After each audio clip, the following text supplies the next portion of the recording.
સુરતમાં ભયજનક બનાવોનું પ્રમાણ વધી રહ્યું છે। ગણતરીના દિવસોમાં બીજી વાર BMW કારમાં આગ લાગવાનો બનાવ સામે આવ્યો છે।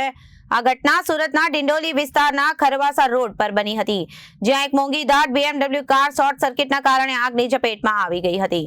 ડિંડોલી તરફથી ખરવાસા રોડ તરફ જઈ રહી હતી તે દરમિયાન કારના ઇલેક્ટ્રિક સિસ્ટમમાં અચાનક શોર્ટ સર્કિટ થયો હતો, જેના પગલે કારમાં આગ લાગી ગઈ હતી। આગ ખૂબ ઝડપથી ફેલાઈ હતી। થોડી જ વારમાં ક્ષણોમાં કારને ઘેરી લીધી હતી। સુરતના ખરવાસા રોડ આગની ઘટના બની છે। BMW કારમાં શોર્ટ સર્કિટથી આગ લાગી હતી। આગ લાગતા કારનો ડ્રાઈવર સતર્કતાથી તાત્કાલિક કારમાંથી બહાર નીકળી ગયો હતો, જેના કારણે કોઈ જાનહાનિ નોંધાઈ નથી। આગ એટલી ભયાનક હતી કે થોડી જ વારમાં આખી કાર બળીને ખાક થઈ ગઈ હતી।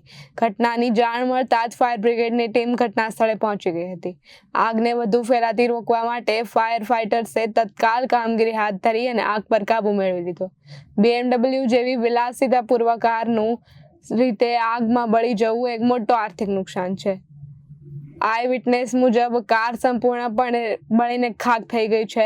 આ અગાઉ પણ સુરતમાં આવી જ રીતે BMW કારમાં આગ લાગવાનો બનાવ સામે આવ્યો હતો। સતત આવી ઘટનાઓ લોકોને વાહન સલામતી વિશે સવાલ ઉઠાવવાનું કારણ બની રહી છે। શોર્ટ સર્કિટ જેવી ઘટનાઓ વાહન માલિકોને જાગૃત થવાની અને સમયસર તપાસ કરાવવાની જરૂર જણાઈ રહી છે।